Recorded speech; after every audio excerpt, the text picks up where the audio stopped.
on this computer. Okay. Hi, everybody. It's Caprice Crebar with the HeartLink Network, and we are streaming live on a very important topic that we've been talking about for a couple of weeks, and I really appreciate the overwhelming response to this event. And what started this is we saw the horrific murder of George Floyd, before our eyes. The whole world did, and it was just horrible, and police brutality, and it was just awful, and it was a wake-up call for everybody. And it was the moment where, I mean, we've had what, 300 and almost 400 years of racism, and we've had a lot of situations over the years, murders and riots, and it really took this time where it was in front of everyone's eyes. There was no dispute for these conversations to start happening. And for people like me, I've never experienced any discrimination personally. I've always considered myself not racist. And I found out that that's not good enough. And what I wanted to do is really learn what's happening. I mean, I've got so many wonderful Black friends. Is this happening to them? Is this still happening? And I'm the kind of person that wants to make a difference. And it was just weighing on my heart that I need to know more. And what I need to do is educate myself. So I was becoming very overwhelmed with all of the media and the sound bites and the social media bits and everything, because it was so much information, like a fire hose. And I felt like the way that I need to learn and that I learn best is by having conversations. And so what I did is I reached out to the Black friends that I have, and this is a small handful. I mean, I have so many Black friends, and after I chose all of you, I was like, oh, I could have had this person, that person, that person. But I'm happy that I have all of you here, and hopefully some of them will jump in the Facebook comments, because the more education we get from people living it and experiencing it, the better. So I went to Cara first, and Cara is with Ray of Light Cryo, and Cara, I let her know. I said I need to understand this better, and so she allowed me to have open, honest, raw conversations with her, ask uncomfortable questions, and that's when this idea came to mind, because I know if I'm feeling this way, that a lot of people I know are feeling this way. And so I was a little nervous about doing this, because I don't want to say something offensive. I don't want to say something wrong.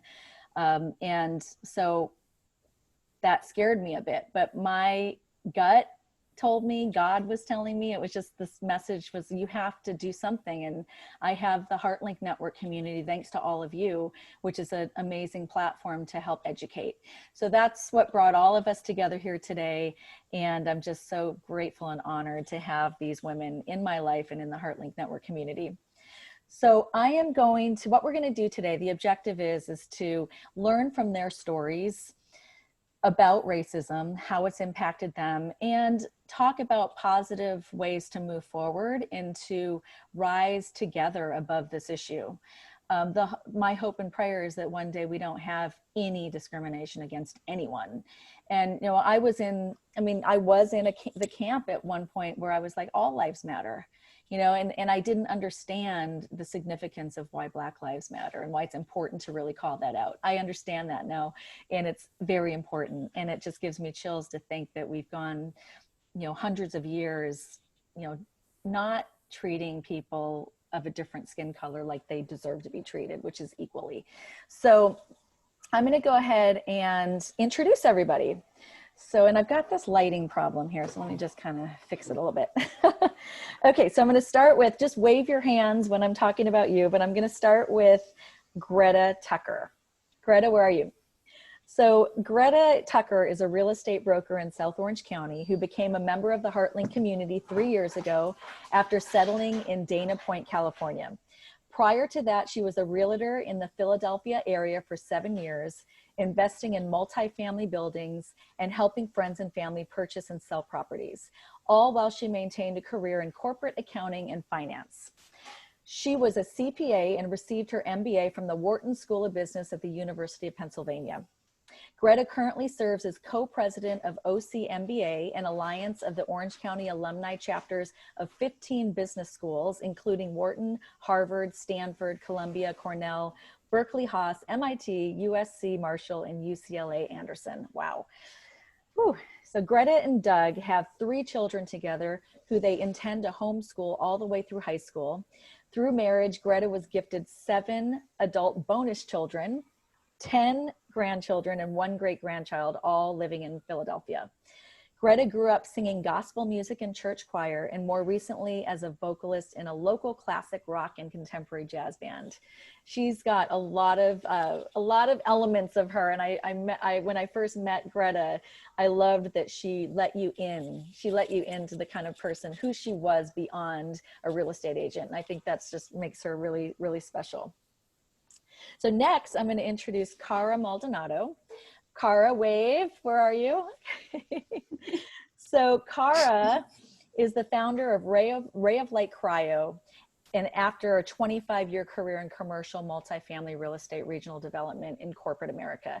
She's a proud mother of 4 young adults and a grandmother of 4. While suffering through autoimmune illnesses, she was introduced to cryotherapy, which gave her relief from chronic pain caused by toxins, inflammation, and muscle pain. Cara is passionate about bringing awareness of the racial divide in our country to both her family and friends.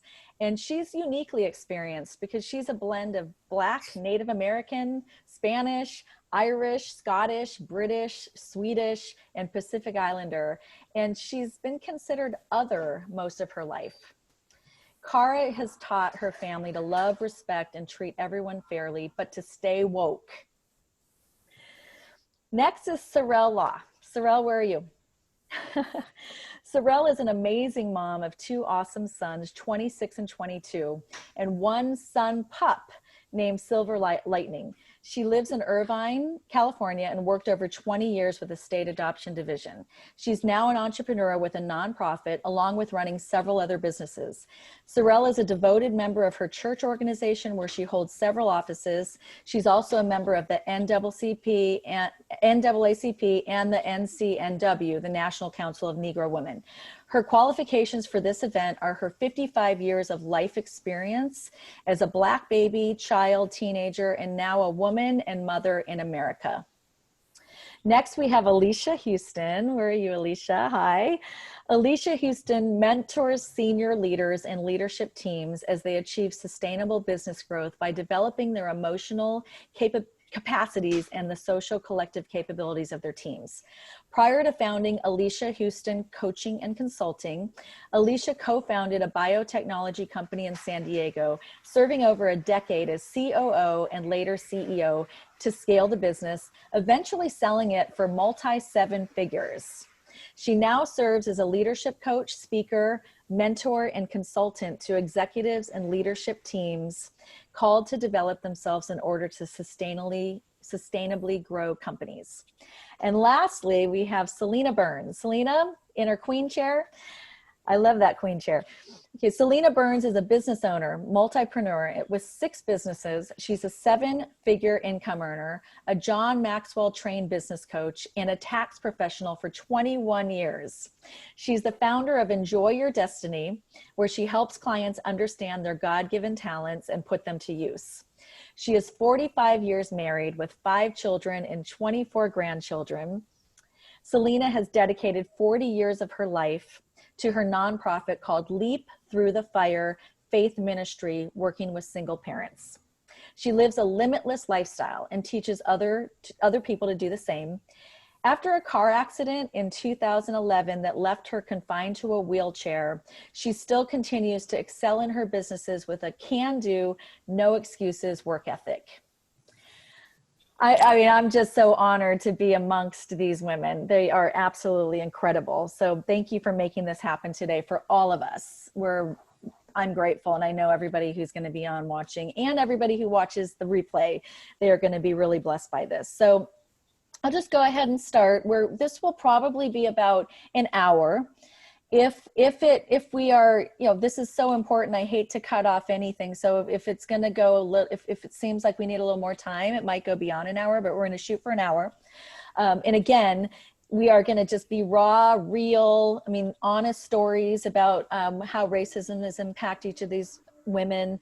And then we're going to talk about change. You know, how do we all make a difference? How do we all become, you know, acknowledge that racism is an issue, and then, you know, make efforts to be a part of the change that we want to see in the world. And that's the goal. And we're going to be providing a bunch of resources at the end. I will post later that these ladies are going to be recommending to help us get more educated and to be able to participate in the change. So first, I'm going to switch this to speaker view. And first, I'm going to call on Cara Maldonado. Cara, you there? Yes, I'm here. Can you guys hear me? Yes. Okay. Yes. So can you put your computer screen a little bit more down? Because I can only see like your chin up. Like this? Yeah, that's better. Great. Okay. Okay, so my question to you is, because of all your mixture of different races and nationalities, and what are your experiences with racism? You use the word other. I was always considered other. Can you tell us some more about that? Well, growing up as a child, you know, you take the STAR test and you fill out different forms at school, and it would ask what you were. And because I was mixed, and I always would go home and say to my mom, what am I supposed to put on this thing? And they would have, I think, Black, white, Hispanic, and other when I was growing up. So, and there's so many in between. What if you have all those in you? What do you do? And it said, check only one. So she told me to check other, and that's what I think I did through till I graduated at 16 from high school. And that was what I was classified as, other. Yeah, pretty crazy. And right? how has that impacted you? I mean, I know that that was confusing, right? Well, because society makes things confusing. At the end of the day, I may be all of that. My grandparents may have been from Ireland. They may have raised me, and I've been in a home where, which could be different from people I went to school because of that. But you got 1%, you look a certain way, your hair's a certain way, your skin color's a certain way, you're Black. And, you know, and that's it. Now, did I naturally understand that, you know, growing up? Maybe not until I'm tell you I was 16. I was getting ready to graduate, and my grandfather of Irish descent pulled me to the side and said, you know, I want to have a talk with you.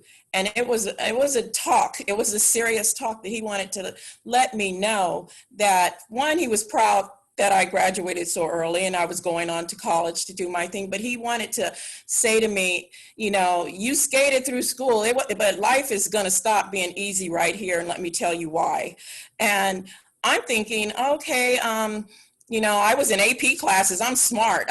You know, I'm ready for it. You know, it doesn't matter. No, what he was trying to let me know was what I was going to go out there and face, as far as at times my smartness, my degree, my education, my experience may not play a part in anything that I'm thinking it would, like that job, that promotion, you know, being able to move into a certain neighborhood because I can afford to do that, because they were going to always look at me as being a woman of color, a Black woman, no matter what. And he also then wanted to teach me how to look in white America, what to look for, and to be aware, and how to maneuver myself and handle myself, because he did raise strong women. I mean, my aunts, my mother, everybody is a doctor, a lawyer, somebody. And he said, I did that on purpose. I pushed that.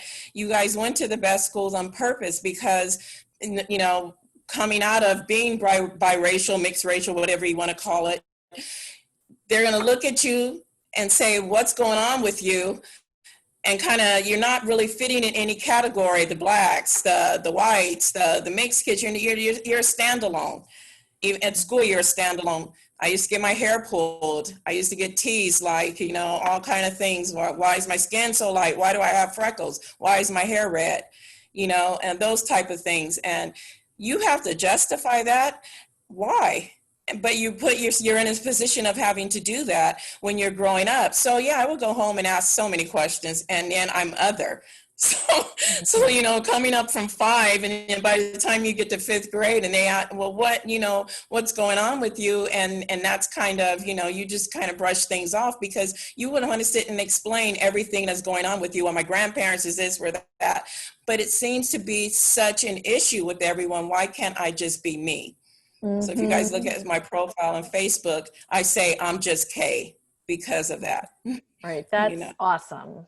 Yes, we should all just be able to be appreciated for who we are, regardless of the color of our skin or your skin.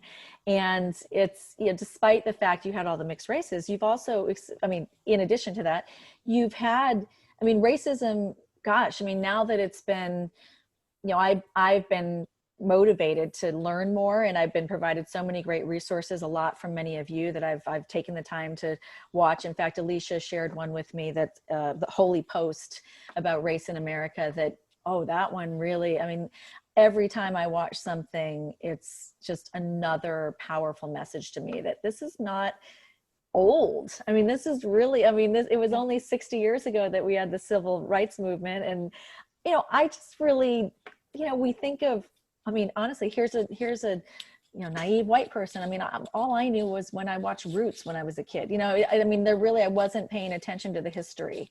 And so the fact that I've learned so much in such a short period, and the fact that I realize and acknowledge that this is not an issue that was hundreds of years ago. This is an issue that still exists. And when I talk with you, Cara, and with all of these ladies, I mean, this is an issue you deal with every day being Black. Right. Right. You know, you just had an experience recently with your own kids, who I've met your kids, amazing, respectful, wonderful, you know, successful people. And that look way younger than they are. It's her health and wellness stuff. She knows what it's like. Everybody's 10 or 15 years younger than they actually are. But yeah, you tell me about how you experience racism in the current day. Right. Well, just recently, it was Father's Day. My sons flew from the Bay Area, and we hadn't seen him obviously before the COVID. And we're family. I'm very family oriented. I need to speak to you and see you FaceTimed, you know, just really regularly. So it was a huge deal. My middle son flew the first time ever, and he's 27. And so it was, you know, just a lot of embracing. We're at my daughter's house. She lives in Monarch Point, you know, and that's where the Laguna Beach, Laguna Niguel, and Dana Point kind of meet at that point right there. So she manages HOA condos there, has been there for almost 4 years. And when my boys got there, they went across the street to the community center just down the hill, and they were taking pictures because the backdrop, well, you know, her backyard, she sits on a patio, and we're looking at the ocean, and it's beautiful. So they wanted to take the pictures and show and do whatever. And a woman came down with her husband and said, "Oh, you guys can't be here. You have to leave now." No music, no drinks, no nothing, just their phones and taking pictures. And I'm sitting there and I'm watching them, and, you know, at a distance. And I know my daughter, I could see my daughter having an exchange with them, and the boys are walking off. My boys are 6'2" and 6'5". Okay. One's fairly light. And the other one is you know, is brown.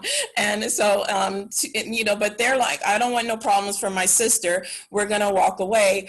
And she's upset because she's telling her, you know, "I live here. We have the right to be at this center. We're on the outside. We're not doing anything." So the woman said, "Well, who's your father then?" And she said, "Excuse me?" And she said, "Well, who's your father? NBA, what, you know?" So in other words, in order for my kids to be in that area, they had to have come from you know, a rapper, a ball player, somebody famous. She couldn't afford her to live there, in other words. And, you know, and my daughter, she was done by then. She came back, and they didn't say anything to me immediately, but I know their body language. And I said, "What happened? What's going on?" And when my daughter started to explain to me, I went looking for the lady. Couldn't find her at this point. But when I got there, they had chained both entrances to the parking lot. So that angered me, and I sent out a post on the Heartland because I wanted advice. I didn't want to react on the emotion because it was personal to me. Those were my kids. I wanted to see what everybody thought. Man, am I making too much of this? Maybe she has I don't know. But, it was the fact that they're all sharing this community center. She has the right. And we sit there night after night and see, the young Caucasian boys playing music, doing donuts, smoking, drinking, doing whatever. No one says anything all hours of the night. And, my boys come and they get shunned away. Mm-hmm. I found out she was the president of that, okay. But the comments that I was getting from, one person in particular, a few people was, well, Cara, that's a rich white area, and they don't like strangers. What were you thinking? Your boys are big and probably scary to these people, like I should have expected that. So as a society, as a nation, we tend to make excuses for bad behavior and want people to be quiet. And I know I went with it and I'm still going with it, all the way, because for one, I don't care. My daughter lived there. She can have anyone there. And to assume that because we were people of color, we couldn't be there and shouldn't have been there, and we were a stranger in their community was wrong. And to be her guests to be treated that way, but to any human being to be treated that way because they look different, and be assumed to be a threat, assumed to not be allowed out. And that's what we live with all the time. I sometimes walked the streets when they were small and they didn't look like me. So I'm looking like, somebody's nanny who just has these kids, and you just kind of get to the point of realizing that's just the ignorance. Yeah. But people are dying because of that ignorance. Mm-hmm. And now it has to stop. I agree. Thank you for, I know that's a tough story to tell. And you've told me many others too, that are just mistreatment based on color, or just bad assumptions based on the color of someone's skin, which is not right at all. So I'm going to move on because I can tell this is going to be more than an hour. So I'd like to move on to Alycia Huston and ask you, Alycia, and you've got a lot, you're a trainer, you're in the corporate world regarding something called unconscious bias. And I would love for you to explain systemic racism and its impact on an entire race almost 400 years after slavery. Yeah. First, I want to say, Cara, I feel you. I hear you, and I feel your heart. I feel you, and I understand. And, unconscious bias is really about people's ignorance. And it's also about their inability to see through the lens of others because it's not been their experience. And so many people experience unconscious bias in a variety of ways, but we're here today to talk about it in the realm of race and relationship to one another. And so systemic racism is exactly what you were talking about, that it's okay for a white woman to exert herself to these Black young men that she sees and this Black young lady or people of color, whatever, that it's okay for me to do that because I have the power as a white woman to tell you, you don't belong here. Be clear. That's the message. You're being told you don't belong. Mm-hmm. And so if we are not willing today to acknowledge there is an issue, then we cannot change the issue. What we do not accept and acknowledge can never be changed. Right. Mm-hmm. And so we are here today to have a conversation that is going to make some people uncomfortable, and it's going to cause you to look in the mirror at yourself. And that's what we're here for, right? That's what growth, coming together, unity, changing the language, standing for one another, standing for our sister, standing for our brother. That's what we're here to do. Mm-hmm. So systemic racism comes from a time after slavery was abolished. However, even after slavery was abolished, there were so many laws that inhibited Blacks. Number one, there was no home ownership, honey. So Blacks could not purchase property. We could not own property. And that really had just stopped happening, which it still happens. I have friends that are realtors. It still happens, be clear. That just stopped happening legally only about 40 years ago in my lifetime, Gosh. in your lifetime. So there have been systems put in place to keep Black people, African Americans, down, keep us suppressed and oppressed. And then you have these inner city communities that are being established. So you have Blacks creating their own communities of supporting one another, but then remembering that you have these communities so that are being built. They're being built in the inner, what's being deemed the inner city, because these are the only places that Blacks can rent apartments or possibly have property. And then, so we are now learning from each other. Mind you, we have not had the opportunity to obtain the education in real estate, in wealth management, in a formal college setting, because we're not allowed to enter college. That was in my mother's lifetime. My mother had to fight to go to college, and she was salutatorian in college in the South, okay, in the South. So that's in my mother's lifetime.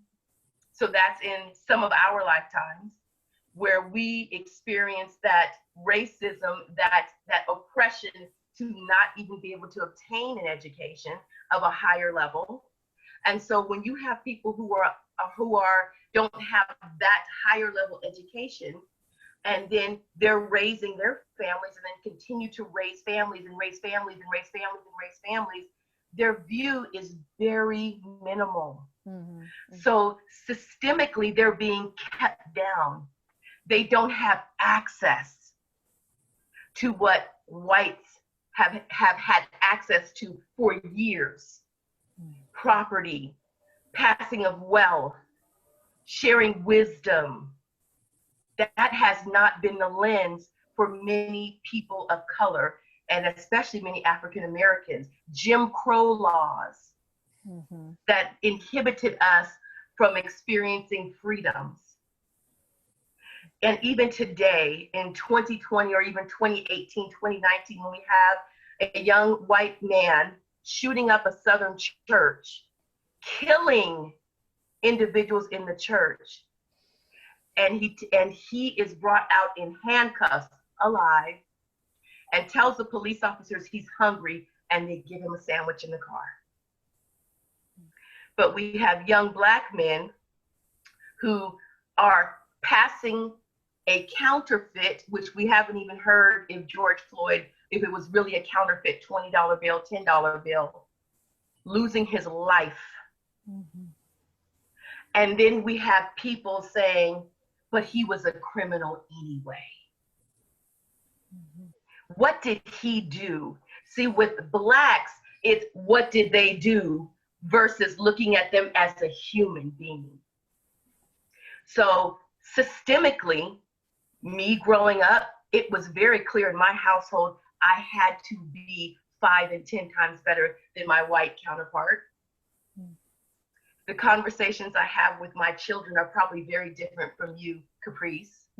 As far as my son, who was 22, graduating from college, and that doesn't matter when he's driving a car as a Black young man. The conversations about keep your hands on the steering wheel if you're pulled over, watch your tone, what are you wearing, take that hood off. All of those things are the lens that I have as a Black mother, that these ladies have as Black women. So the systemic racism that our children experience, that we experience, has been cultivated over a long period of time. And we can get into it much more deeply, but I want to continue this conversation, but I just want to give a framework to understand that Blacks are not choosing to be here. They're not choosing to stay stuck. Mm-hmm. What the opportunities that were afforded to us were not the same as yours. They were not the same as yours. Things were actually illegal for us to obtain. We could not even have property.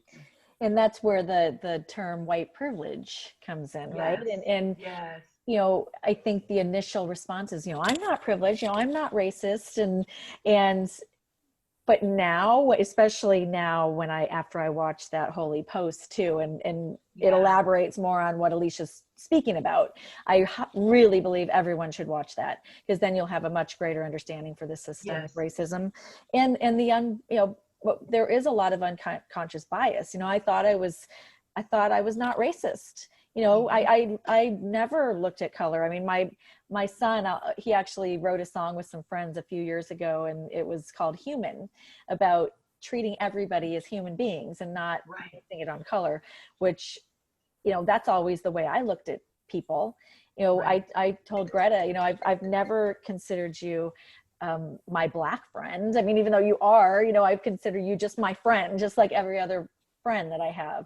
And so, but even so, I realize now that it's not enough to be not racist. It's about being anti-racist. And like you said, standing up for your Black brothers and sisters and treating them as human beings, which clearly was not the way that they were treated, and which started this whole systemic racism, right? So, so I think that's really powerful. And that, those key learnings for me about the history have really shaken me to the core. It just brings tears to my eyes to know that, gosh, it has been happening, and there has been unconscious bias. You know, even as someone who consider themselves not racist, there now I'm looking back, and there's, gosh, even movies that have not been that long ago glorify, you know, just they make fun of Black people. There was a movie I was just watching recently that was a great funny movie, but they also stereotype the bad relationship between cops and Black people. And it's just a constant theme. So all of these people over the last 100 years have been growing up seeing these images and thinking that it's okay to make jokes and make fun, and that they're different, and that's ingrained. So even though I'm not racist, I've allowed that to happen. I've probably laughed, you know, and it brings tears to my eyes thinking that just went unnoticed. So I appreciate, you know, the education that you're sharing and how passionate you are about teaching us that this is a real issue that still exists. And we haven't been standing for our Black brothers and sisters. Like But now you're conscious. You're not unconscious anymore. So you're conscious, and we're aware when things pass through our eye gates or our ear gates. We're like, whoa, okay, so that's not okay. So we now are charged with creating an action behind something we know is not right. Correct. So what do you recommend? What do you think that I mean, obviously this isn't something that's going to change overnight, but if we all stay woke, as Tara says, and we don't just make this I'm going to do one post on, I mean, I think it's great that people went on and supported this on Facebook, but one message about how you support it isn't enough. So this is we need meaningful long-term change and backing to help raise awareness and become an equal society and world. So what are your recommendations for next steps? Well, for me, I'm all about action, as I said, and I want to just say this really quickly. You know, my white friends too, they check in on your Black friends. You know, don't go overboard, but just, you know, hey, you okay? You know, you okay? Is there anything I can do? You know, and don't like inundate them, but check on them, because it's a lot. You know, it's a lot, and this is what we've been dealing with a long time. And so we're very pleased though that now that people are really understanding the level of immediate action that needs to happen. So that's the first thing I wanted to say. And secondly, there's a couple of resources that I gave Caprice, and I know she'll post them. It's 8 Can't Wait, and that's 8 things that police stations need to do, kind of like de-escalating before going straight to, you know, threatening to violence and to just harmful force. So it's called 8 Can't Wait. So I gave Caprice the information, and it's a movement about sending 1 million letters, and they have all the templates in there, and it's sending letters to your mayor and your local police chief, really letting them hear your voice and know that you are committed to this revision. So that's one of them. And another one, I'm a part of a nonprofit, and we're bringing in an amazing woman who is going to be talking about culture, race, diversity, and unity. And this is her lens. She's been doing it for over 25 years. And all the funds are going back into the community, into really moving into something that we know she is spearheading. And so these funds really do go back into making sure that, you know, there's a lot of things with Black Lives Matter, but really making sure that it's going to Black Lives Matter causes so that the funds are used appropriately. So it's really getting into action, Caprice, and just understanding that your voice matters. It doesn't matter if it's one voice. And it's also about checking your friends when they're a bit out of line. Go on and, you know, give them that check. Say, woo, hold on, that's not cool. You know, let them know instead of kind of sitting back quiet. Right. And if we start doing that in front of our kids, then the kids are going to start doing that, you know, and that's even more important, because that's the next generation. The more we can make our kids aware and show them that we're standing, you know, for our Black brothers and sisters, and not allow that racism and the comments and the negativity, then they're going to learn that that's not right and do the same. So what's the name of the event that you mentioned? I wrote that. It's called Celebrate Diversity and Foster Unity. Okay, so what I'd like to do, I believe that the tickets are $25 each. So yes. The HeartLink Network is going to buy 2 of those tickets, and we're going to give those away. So for the people that are here commenting in the Facebook, if you commented one thing, or it could be more than one, but something that you learned that is going to make an impact for you to make a difference going forward, if you comment that in the comments, then you'll be entered into the drawing for one of these 2 tickets to that event. And I saw the event, and I don't think it's a coincidence. Her name's Caprice. Right?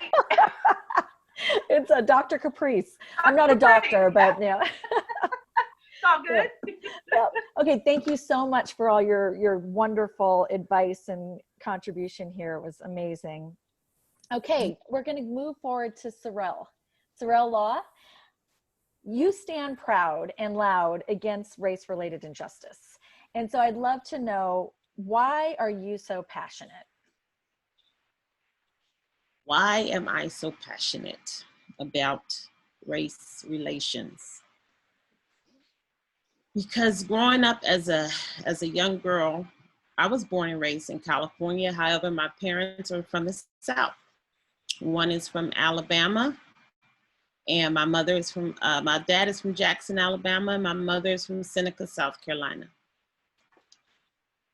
They taught us about the different things that they went through, being chased home by the KKK and different things that they went through as young people, young children growing up in the South.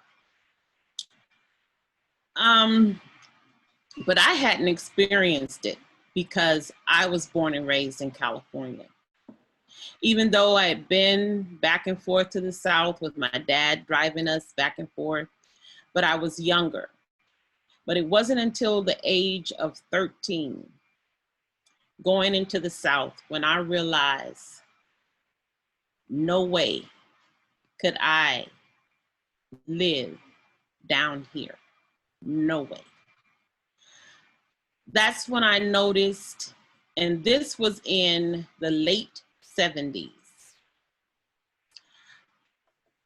For the first time, I'd read about it and heard about it, but for the first time in my life, I actually saw a segregated bathroom, a segregated water fountain, and I was totally confused. In that same year, in that same trip, driving down, after we get there, and my cousin and I were walking, and for the first time in my life,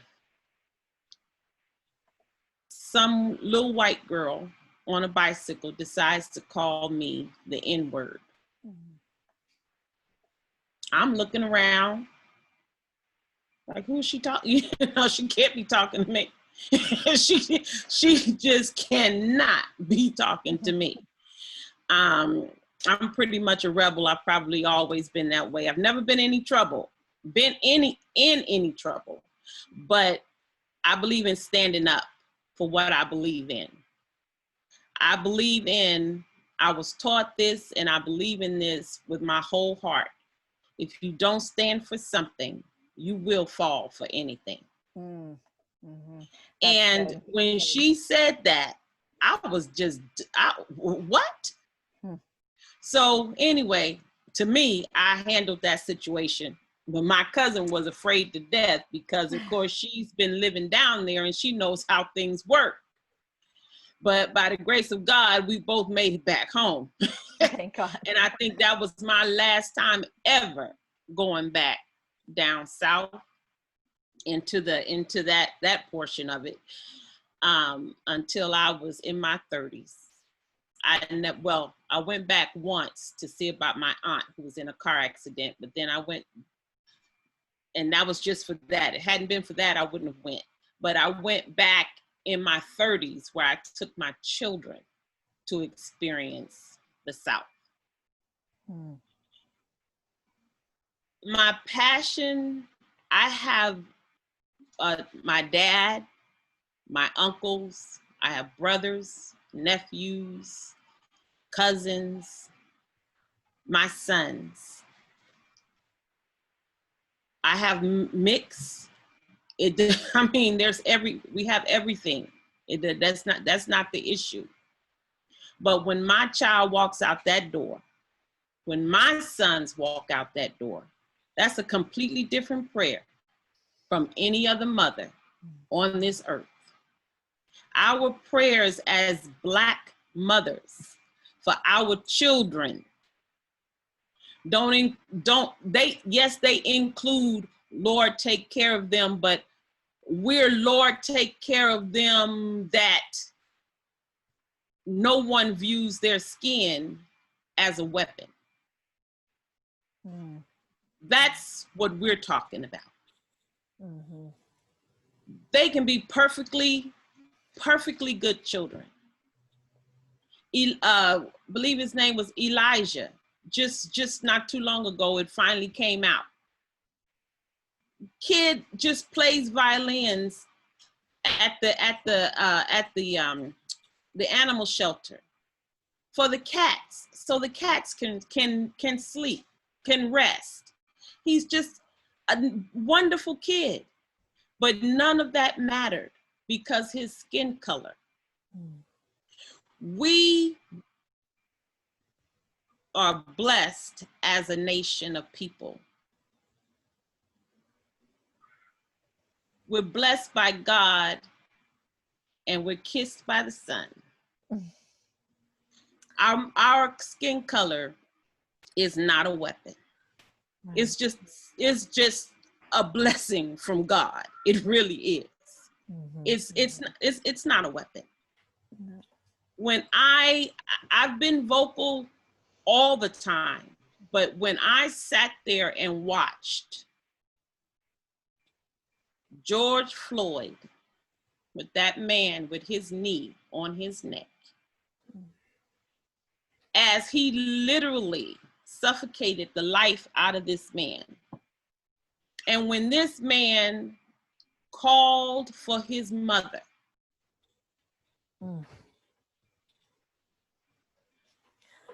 that was a cry that seems like it went out, not just in America, but that cry went out throughout the world.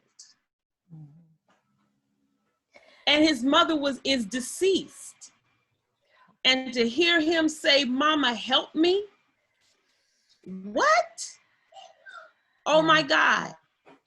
That thing kept me awake for days. Mm-hmm. And it is just, there's got to be a change. Things have got to happen. We have wisdom as a nation of people. We have plenty of wisdom because we're blessed with that. We teach our children, but still our children are, that was a natural knee on the neck. But systemically, the knee has been on our necks since we were first brought here. Yeah. And it's time to get your knee off our neck. Absolutely. Absolutely, Serrell. It couldn't have been said any better than that. And wow, it just, that gets me to the core. I mean, thank you so much for being a passionate, advocate and being, the kind of person that is just raw and honest to make us just want to cry, because that's what it makes me want to do, hearing you speak and watching your passion for needing change, demanding change. So thank you. Thank you for being here. So I'm going to move it over to Greta. Oh, before we move on though, what do you recommend? So obviously the message there is we must have change. We must have change. And what you said is powerful about, having the knee on the Black race's neck since the beginning. So we need it off and we need to move forward. So what are some recommendations you have for rising together? In order to rise, we must first recognize that there is a problem. People need to be uncomfortable with being uncomfortable. That is the only way that change will take place. I just read where someone said no one sees their skin as a weapon. That's because you're not walking in our skin. You have to learn to look from our lens. You have to take off. We have this thing called color coding, where you need to take off the blue glasses and put on the blue glasses to talk to the blue or whatever. But they need to see from our eyes. That's the problem. Is that it's always as if we're crying victim. No, I'm not a victim. I'm not a victim, but you will get your knee off my neck. Period. Got it, Serrell. Got it loud and clear. And you have not taken that shirt off since this happened. And that's, every time I see it off, but I have several of them, and I make sure I wear them loud and proud. Well, and you do, and it's loud and proud, and it definitely, I love that you wear it. I love that you wear it because it keeps us reminded. This is something we can't forget about. And, you talk about seeing through a colored person's lens. And it's interesting because this year, 2020, going into this year, we were all excited, like it's going to be 2020 vision and clarity, and about our businesses are going to excel, and everything, we're going to figure out our whys. And it was all, and to think that this was the clarity that we were going to get and that we needed is just, it's not a coincidence. I don't believe in coincidences. Everything happens for a reason. Right. Everybody was, 2020, perfect vision. Right. Yes. The scales are being pulled off. And either you see and come into the vision and walk beside us, or you don't. There's only so much we can do. There's only so much we can do. There's a million books out there you can read. but there is only so much we as individuals can do. We've been here all along. Some people make it appear as if, well, now they want to fight for change. No, we've been fighting for change all along. We have been at the forefront all along, but what happens is somebody always hitches their wagon to our horse, and then they end up jumping over us. The women's suffrage movement, that came from us. The women's right to vote, that came from us. That came from civil rights that came from us as we were fighting for our rights, fighting for what we needed, the change that we needed. Others were pulled along. And then what we needed got pushed to the back because now everything is okay. No, everything's not okay. Mm-hmm. We will not be pushed to the back this time. It's time. It is time to get what we are supposed to have. Right. We need equality. No ifs, ands, or buts about it. So we are going to be part of the change here. And I hope everybody watching in our Facebook community, in the HeartLink community, are going to participate in being the change, and that each of us individually goes out and encourages other people to be part of the change. If we all start individually and at home, and then of course we've got, you know, other big things that contribute to it, you know, the all the politics around it, that, you know, go out and vote. You know, everybody has the right to vote, and whichever way you vote, just use your vote. Okay. The bottom line is, though, is each of us need to make a difference. And as more and more, as we spread that, like my son's song says, like rings in water, then more and more people will be educating their own children that we don't treat anybody differently because of their skin color. So we're going to move on now to Greta Tucker. And it looks like we're going to go a little over. So I'm thinking this is going to be about 25 more minutes. So I hope you all can hang with us. Greta, let me ask you about your story. I mean, how does race impact you, your family, and how you're raising your children? Well, thank you, Caprice. Thank you for putting together this forum. I had mentioned to you and some of these ladies before that I grew up in a community that was primarily white. I think there were 3 Black people in my graduating class in high school of like 400. And I now live in Dana Point, right along the coast. This is my map behind me, kind of like my vision board too. And this is the same community that Kara spoke about earlier. It's not just a white community, it's a very wealthy community. I'm not, but I found some place that fits my budget and I love it here and I have a right to live here just like everybody else. So it's kind of my utopia, and it's also an environment in which I'm generally comfortable because I grew up mostly around white people. And I think part of that had some elements of racism that just go by me. And so Caprice mentioned earlier on that when we first met, I was kind of an open book, and I am. I'll be the first one to admit where I have developmental areas. And part of that is even educating myself so that I can educate my children.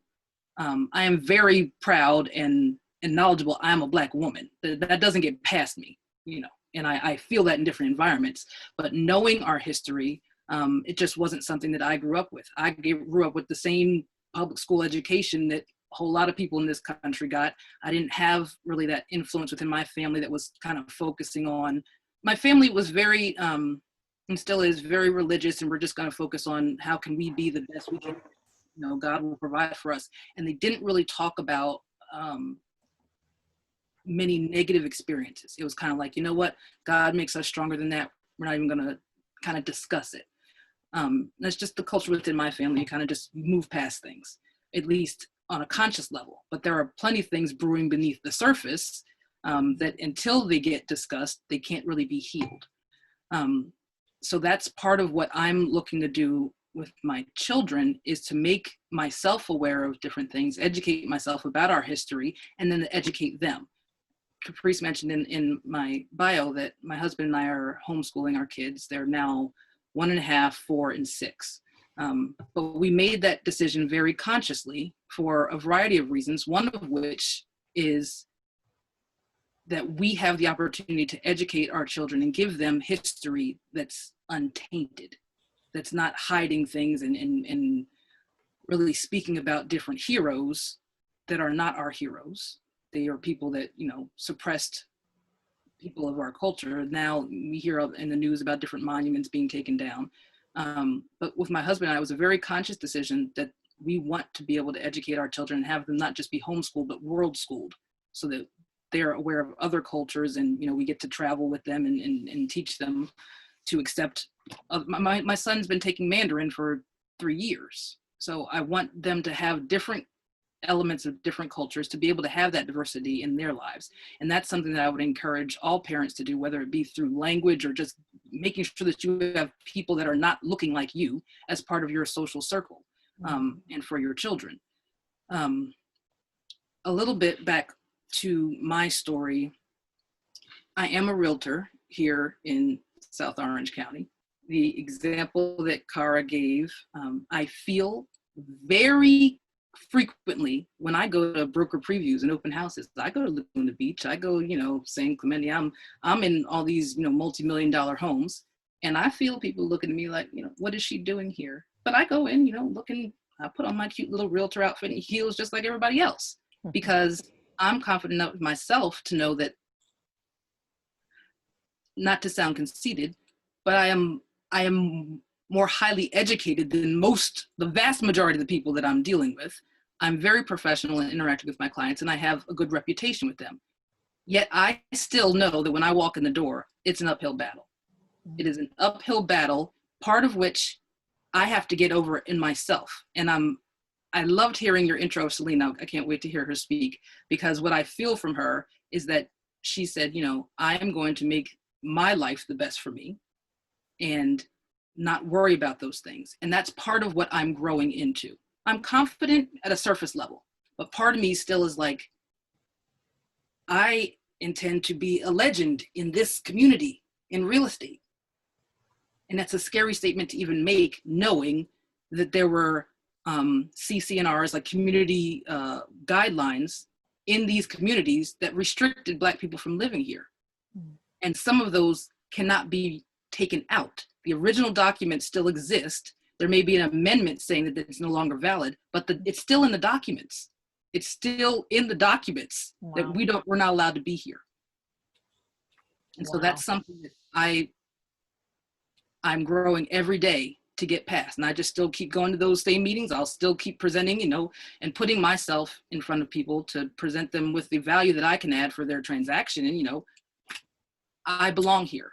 And that's something I have to really tell myself, even though I live it every day and people may not think about it. One of my friends, when all this happened, who lives, you know, right here in Monarch Beach, and she sent me a message and said, you know, I never really even thought about that your experience here would be different from mine. You know, I just viewed you as my friend. She never thought about it, and she never had to.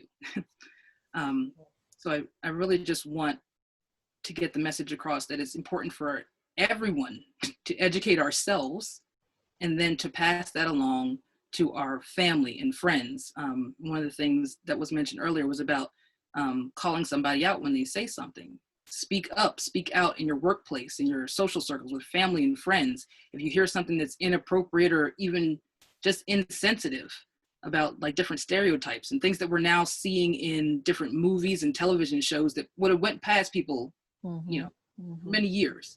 You're aware of it now. Talk about it. And it's not just talking about it, it's also taking action. So I see some of the comments going in the thread, like, what can we do? The biggest part for me is education, but also taking action and getting involved in local politics and voting and staying abreast of what's going on in the news in your community, who's in positions of powers and how are they responding or not responding.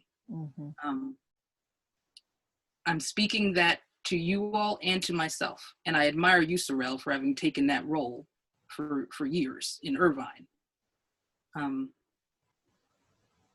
And one of the other things was mentioned about how can, you know, donate to different causes.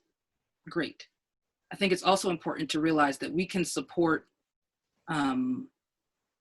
the Black community every day without just writing a check. I don't want to say just, I want to minimize it, but you in more ways than writing a check and saying, you know, I did my part. It's also supporting Black businesses. There's a lovely cafe that I hope reopens in San Clemente. My friend invited me to go there. I went there and I was shocked. It was owned by a Black woman. She had the most beautiful spirit, and everybody came in there because she has the beautiful spirit and it was good food.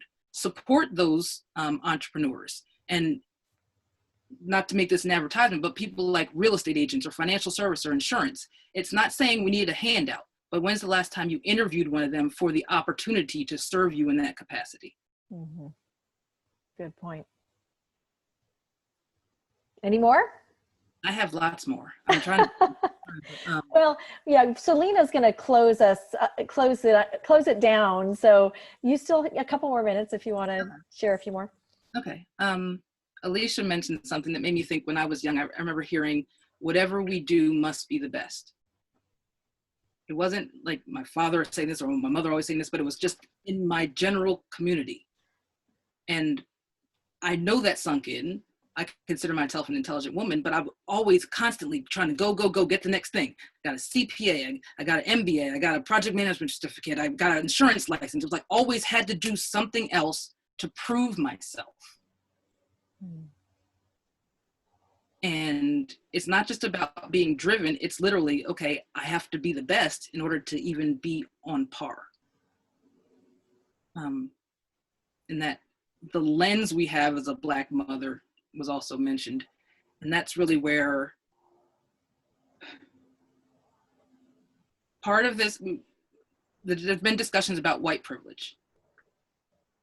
I do some self-reflection. I'm not white. I mean, somewhere in my ancestry, I'm sure, you know, there was a lot of things that went on, you know, but most of my parents identify as Black. But part of me recognizes some level of privilege in that I've lived in communities where, you know, I was the token Black person. You know, it's good, everybody got one Black friend. And that's kind of where I felt comfortable. So I feel that I ignored some issues, or it's not really impacting me, and I didn't really get involved. When all of this came up in the news recently, it really hit me, and perhaps it's because now I'm a mother. I have 2 sons and a daughter, and I intend to be a good role model for all of them, and especially my daughter, just in wanting her to have a strong voice. When I think about my boys, and that makes me think back to a story my husband has said before, that even calling a Black man or referencing as a boy is only something that's to be done by his mother, essentially, because there's a history of being called boy, you know, boy getting by white people. So for me to say that is different than for somebody else to reference my boys. But I think every day about how I'm extra vigilant with them. We get out of the car and I'm telling them, shh, like keep your voice down. I even do it with my husband. Like, and I don't say it, but I hear myself in my head. I don't want to hush my husband, he's a grown man, but I hear myself thinking, I don't want them to think we're rowdy. You know, I don't want anybody looking at us like, oh, that's the Black people, you know, that's just how they are. So every time, and I do it with my children, every time we get out the car, Varick, you know, keep your voice down until we get into the house, or don't say anything until we get in the house. Yeah, he's 6 years old. He should be able to be boisterous, but it's just something that I have on me, not viewed, you know, as somebody who would be called to be put out of the community. So yeah, wow. And just I'll touch on real quick the fact that I started to educate myself probably about 10 years ago. I met my husband almost 10 years ago. He's 22 years older than me. He grew up in the civil rights era in North Philly. His perspective on things is very different from mine because his experience is different. He's firsthand experienced, you know, seeing his friends be killed by police firsthand. He was actually a Marine and a firefighter and decided he wanted to go to the police academy. His only reason was, he said, I want to know what they're taught. And so he went to the police academy and he learned what they're taught. I'm curious to hear what was his takeaway from that. But it's just that his experience is so different that now I think it's a good blend for us to be able to raise our children just having those different perspectives, Mm-hmm. sharing our life story and giving them good resources as well. Yeah. You know, on the topic of police brutality, it's such a touchy subject. You know, there's so much, you know, politically around that.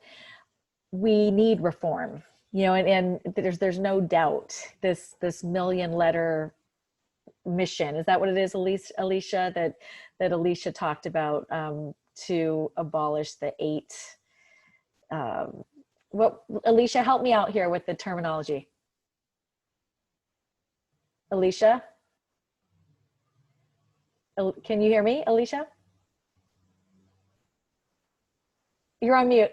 I was muted. So help me out with that. Yeah. The terminology. I'm surprised that's the first time Movement, that's the happened. million-letter movement. Yeah. And it's 8 things that need to be gotten rid of that the police currently do, which I agree with all of them. Yeah, And it can't wait. There's an actual website that we didn't know about. And so we need reform. So from someone that like I said when I first started this session, that I was feeling overwhelmed with all of the social media and television sound bites and all the, you know, I didn't like the violence, you know, I didn't like the riots. I mean, maybe the riots needed to happen to really make us woke and move forward together. But I was like, why do we have to fight? You know, why can't we all get along, right? And let's just move forward together. But I, you know, and I was getting confused because there was so much abolish the police and defund the police. And it was just all of this. I mean, I'm thinking, what are we going to do when someone breaks into our house and someone's getting raped? I mean, we need to call the police. So, you know, all that terminology was so harsh. And now, you know, there's more definition around it, which makes sense. And I could fully support. But that was a challenge for me, you know, seeing all this just flying by and all this spreading like wildfire, these images and these, you know, terminology without definition was difficult for me. But now that I'm understanding what people mean by abolish and what people mean by defund, I mean, there's serious reform that needs to happen so that we never experience these brutal, you know, aggressions again against people with color, you know, with different skin colors. So, but I just wanted you to remind me, it was called the million letter movement. Okay. So go to the millionlettermovement.com and We'll you have can the link. support that. Yeah. It'll be fine. Okay. So we're going to have Selina, who's been so patiently waiting to speak, to sum it up for us. You know, she's said to me, and it's not about being colorblind. We want to see the color in everyone. It's beautiful. It needs to be appreciated. You know, our different skin colors. We don't want to be colorblind, because we're all human beings. And I want Selina just to give us her take. You know, what's your experience been, Selina, and what do you recommend, you know, we do together to move forward and eliminate your racism from our world? Thank you, Caprice, and thank you for inviting me to the table for this discussion. It's been very enlightening, even for me. And I think about how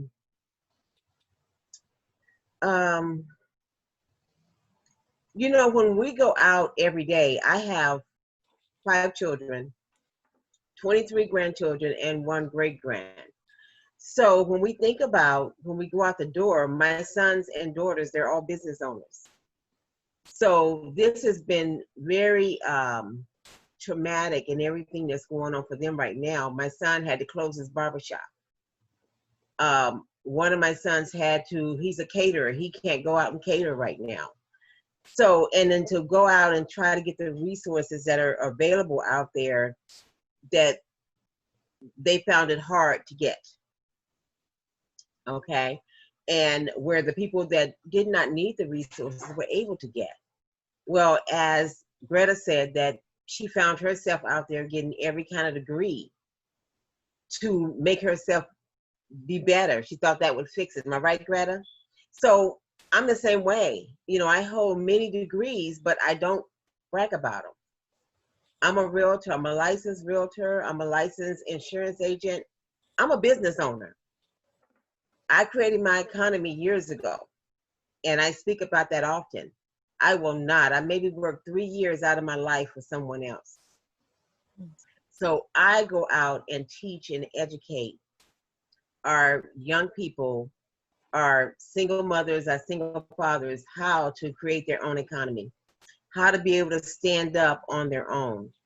I was just looking at education is so key.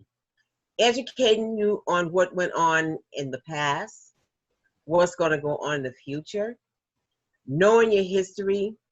And I believe it was Serrell that made the statement that, oh, it just left what I was going to say. But she was talking about how 2020, they said 2020 was going to be the year of vision.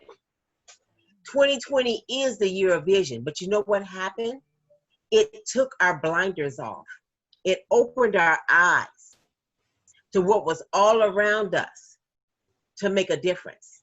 So we can all come together. I'm looking at the feed, and Diana Sabatino said,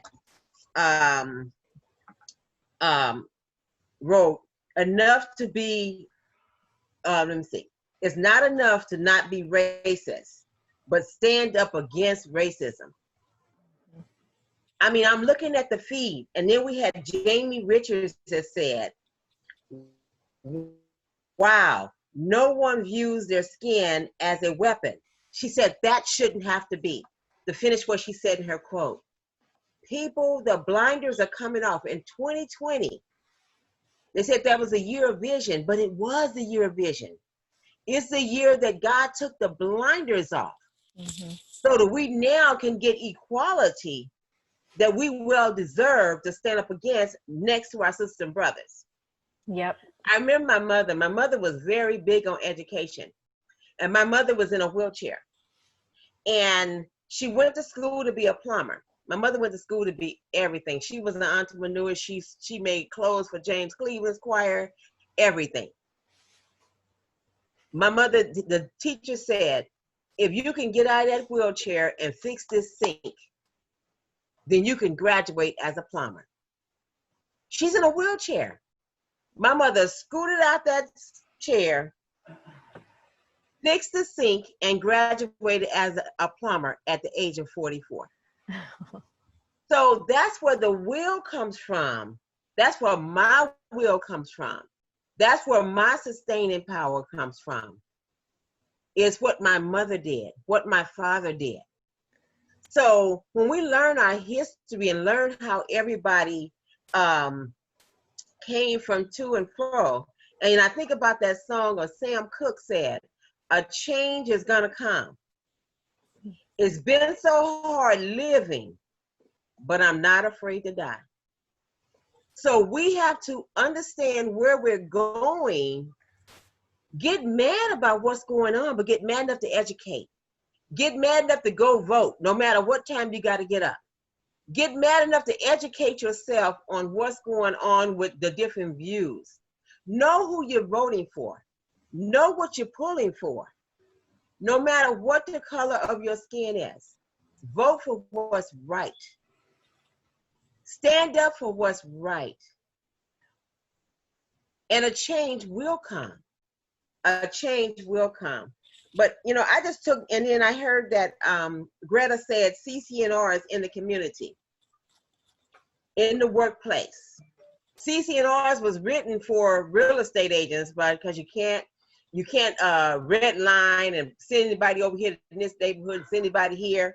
But you know what? We got CC&Rs in business. We got CC&Rs as Black people are not supposed to be CEOs.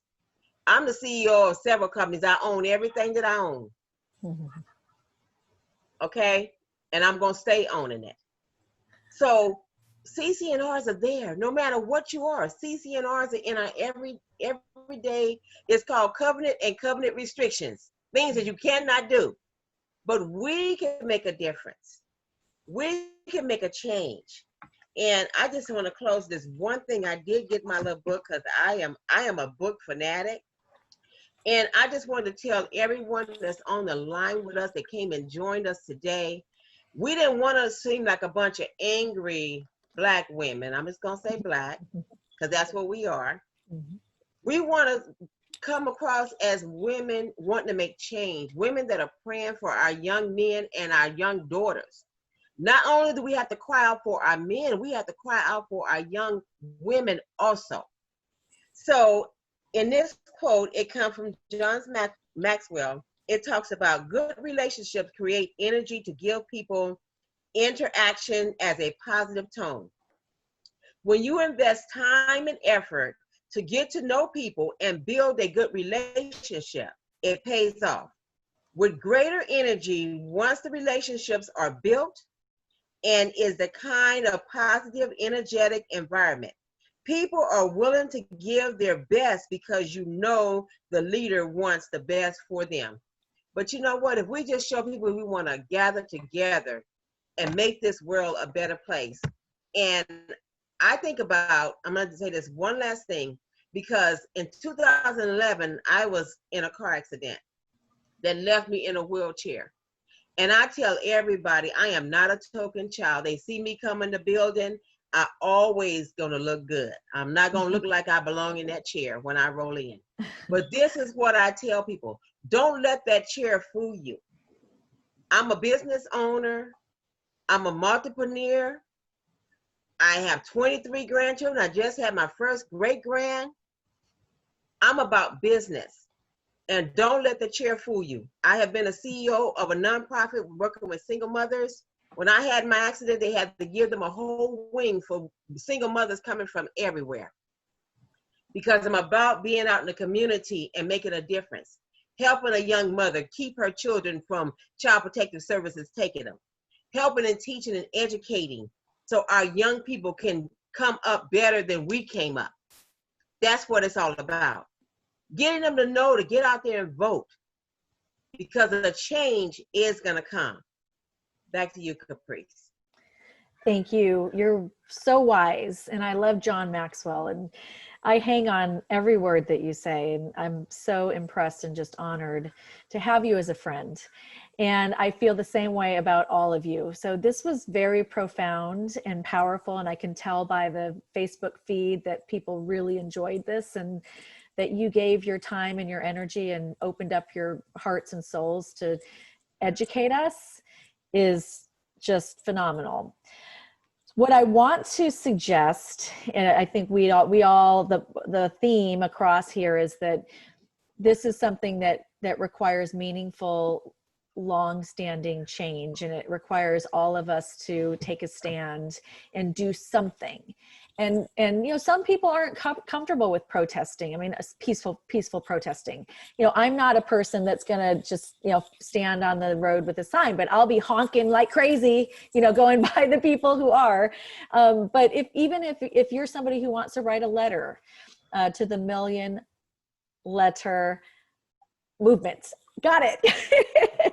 You know, that could be something you do. If you want to donate, maybe you donate on a regular basis, not just once. So you did, you know, so you contributed one time and you feel good about yourself, but just it's something you do ongoing. You know, maybe you have a forum like this and you could invite some of your friends to educate your forum. I really felt it on my heart that I needed to do more. I just kept having that God wink, you know, he kept saying, you got to do something. What can you do? And it's more than putting your message on Facebook. I mean, what can you do? And I kept thinking, I've got this community and I've got these amazing friends. And these are the friends that I went to help me understand when I was confused with all the sound bites and media and all that. I mean, and you know, politics aside, you know, this is the issue that I wanted to get clear on. And so I went to these friends and they helped me get educated. And I thought, I need to use this community to help them educate the rest of you. And so I'm very grateful for that. I also want to thank, you know, really the first person before Cara that I went to was my sister-in-law, Kim Perrette. And she's well, they're not married, but they may as well be. It's been a long time, but she's an amazing woman. And she was actually the first person that I went to because she's a Black person in my family. And I've got a lot of, I come from my mom is Mexican. And so I've got 50% Mexican blood in me. And unfortunately, my mom had a large family, but we moved when I was young. So my brothers and I are the only only cousins that weren't raised in the Mexican culture. And so I wish that had been a little different because I didn't experience that culture, my family's culture on my mom's side. And that's so important to have that culture and understand. And just, we're the only cousins that don't speak Spanish. And I wish we did. But anyway, we have a lot of interracial couples in my family. And so that's why it's always seemed like I've never looked at colored people any differently because they're just people to me. And so that's the way everybody needs to become. And with your messages today, I think we have more people that are understanding that that's what they want to be a part of too. And what we want to teach our children to be a part of as well. So what I want to challenge you with, and this was Alicia's idea, is when you do something that forwards this movement to equality once and for all, whether it's write a letter or you read a book or you educated yourself in some way, why don't you share it in this community? Let's let everybody know, what we're doing. And I don't want to guilt or shame anybody. So if you don't do it, don't worry. I'm not looking at names or anything. It's what you're comfortable with. But if you are somebody that wants to step out and do something to forward this important message and to be a part of the change, feel free to post it in this group. Just my ask is to keep it non-political, because what happens anytime there's anything political, it just ends up being a big fight on Facebook. So I want to keep it positive and keep it as examples of what people are doing to be part of the change. So does anybody have any other comments you'd like to make before we close?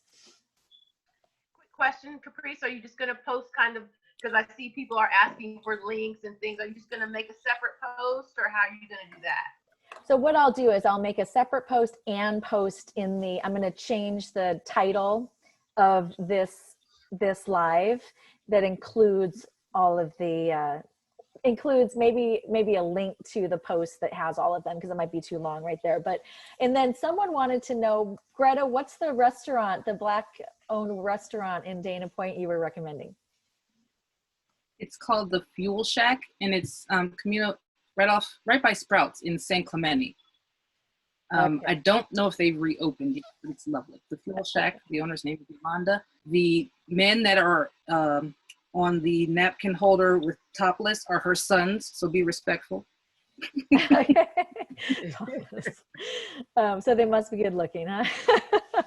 For her to put him topless on her napkin. How old are they? Are they young? But anyway, I've heard you talk about that place before, and they're also, isn't it vegan? No. Is it vegan? I might not have noticed if there was something else, but it's lovely.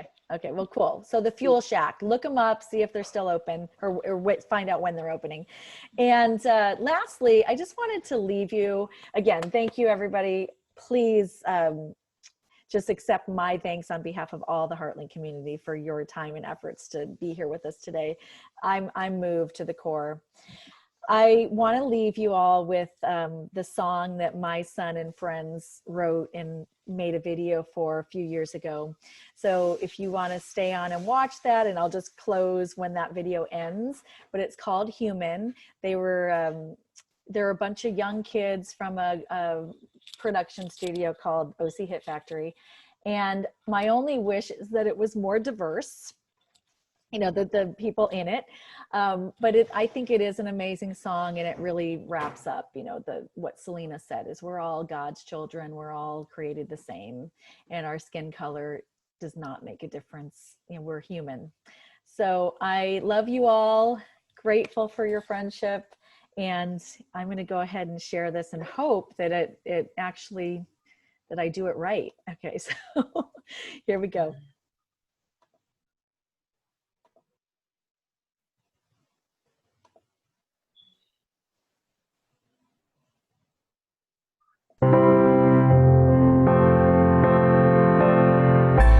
We don't choose where we are born.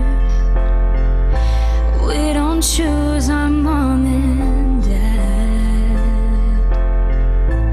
We don't choose if we are rich or poor,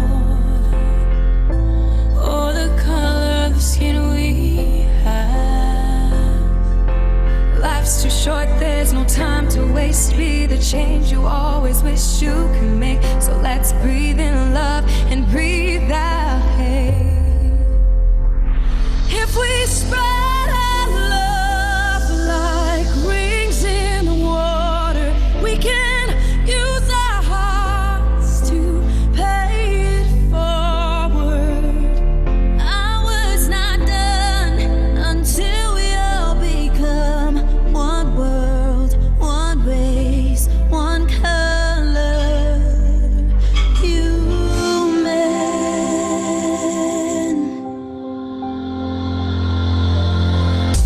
We don't need to share the same lives to be sisters and brothers. Sisters and brothers. It's measured in the amount of love one heart can give to another.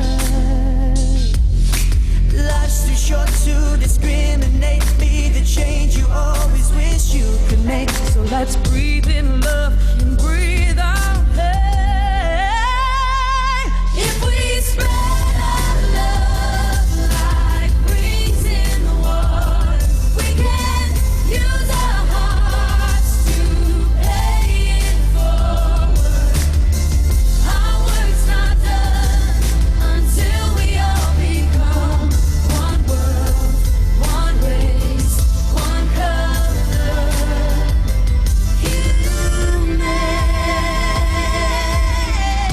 Love is love and it's always perfect. So don't you give up on it. 'Cause when it finds you, it's so worth it.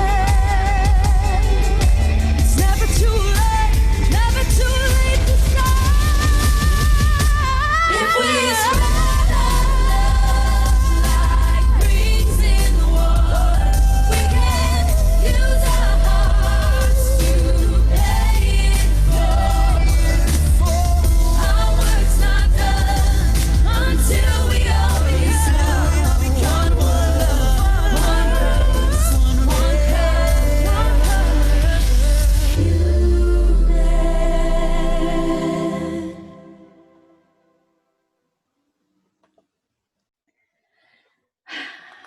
Thank you, everyone. Thank you so much. It was amazing, just amazing. So thank you for being here. Please go into the comments and share, your comments, more comments if you have anything else to add in the comments of the Facebook page. Hi, Loyalty. Aww. And there's a lot of people in there interacting. So if you want to add anything else, post it in the Facebook comments, and let's do this again another time. What do you think? Thanks, You can Caprice. unmute. Why don't everybody unmute and say goodbye? Thank you. I'm going to put it on Thank gallery you. view, and we're going to take a picture. Great. Okay? This was great. Everybody smile. Okay. Wave. Bye. Say hello. Arlie. Hello, her. Okay. Bye, everybody. Thank you. It was awesome. Bye-bye.